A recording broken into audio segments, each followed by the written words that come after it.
Welcome to this Saturday Travel and History Tip, and we have moved from the eastern side of the nation over to California, and we will be talking about the California missions. Like an open necklace, California's 21 historic Spanish missions spread along an 824-mile trail from San Diego to Sonoma along El Camino Real over a period of 300 years between 1523 and 1823. The Spanish missions were established from Guatemala in Central America through Mexico and 11 current U.S. states. Padre Junipero Serra of the Order of the Franciscan Friars was pronounced president of the missions of Lower and Upper California in 1767. In 1749, Serra and Padre Francisco Palau left Spain with a missionary team and landed in Veracruz, New Spain, walking all the way to Mexico City. Palau was a philosophy student of Serra's at the Convento de San Francisco in the Mint's homeland of Majorca,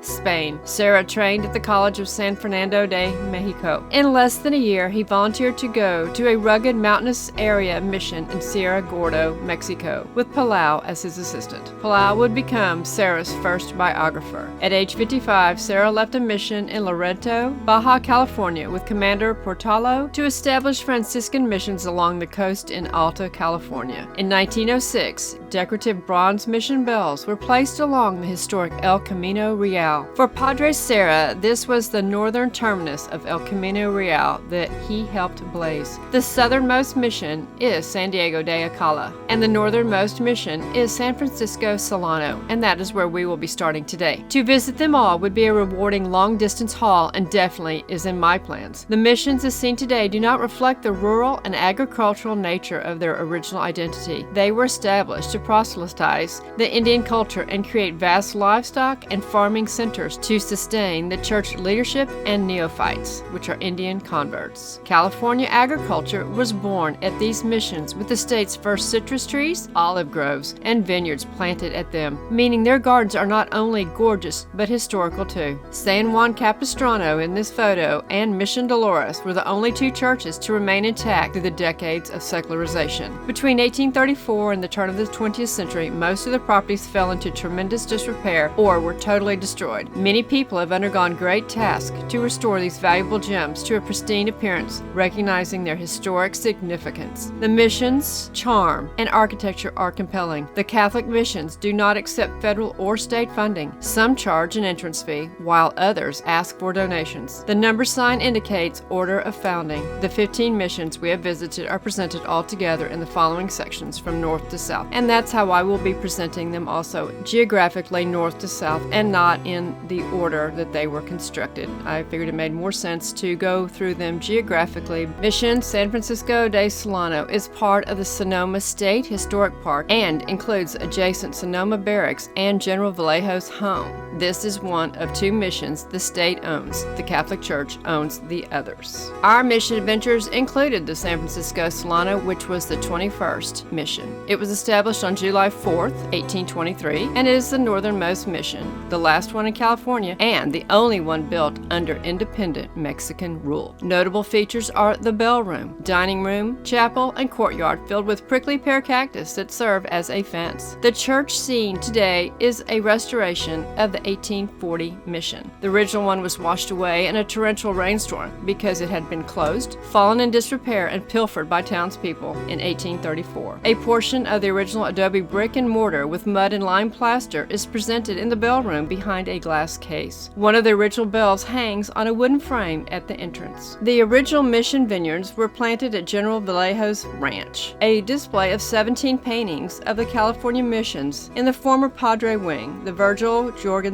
Memorial Collection from 1903 to 1905, is extraordinary. And this marker is outside the end of the mission trail, 1523 to 1823. The mission trail marked 300 years of Spanish-Mexican settlement. It traveled as far south as Guatemala and traversed Mexico to advance through 11 of our present-day United States. In 1823, Mission San Francisco Solano was founded, marking the last and northernmost outpost on the historic mission trail. Next stop, San Francisco Francisco, and I believe this is the most beautiful city in the world. Found in a quiet area of San Francisco at 16th and Dolores Street, Mission San Francisco de Assisi, or Mission Dolores, is number 6, and it is a bonus stop while in the tourist-laden city. Explorer Juan Bautista de Anza selected this site for the mission. Lieutenant Don Jose Joaquin Moraga led the group, which arrived there for settlement on June 27, 1776. Padre Palau celebrated the first Mass on June 29, 1776.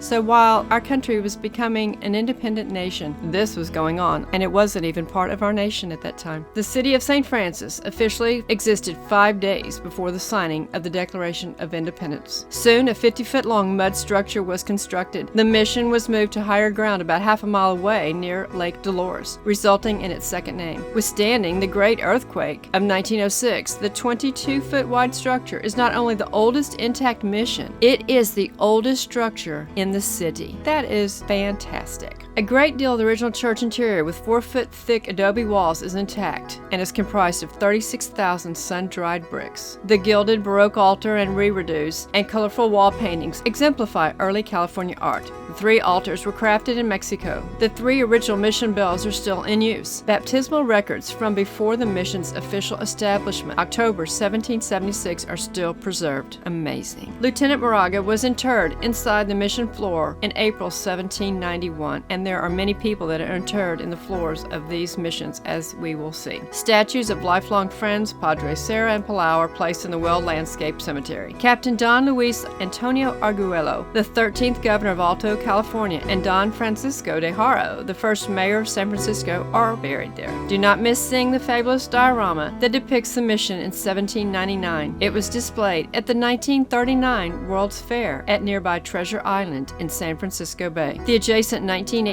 parish church was designated a basilica, an honorary church of the Pope, in 1952. Visitors are allowed to walk through this majestic structure that towers over the small mission. Our next stop in this Saturday tip is in Santa Cruz. Founded on September 28, 1791, Mission La Exaltación de la Santa Cruz was number 12 and is the least exciting of the missions included herein because of its location next to Branciforte Pueblo, a community of ex-convicts and thieves. Padre Fermin Francisco de Lawson and subsequent padres abandoned this mission. A half-scale replica sits near the original site. Sold in 1834 during secularization and destroyed in 1857, this mission was returned to the church in 1859 by President James Buchanan. It was restored in 1931. American history.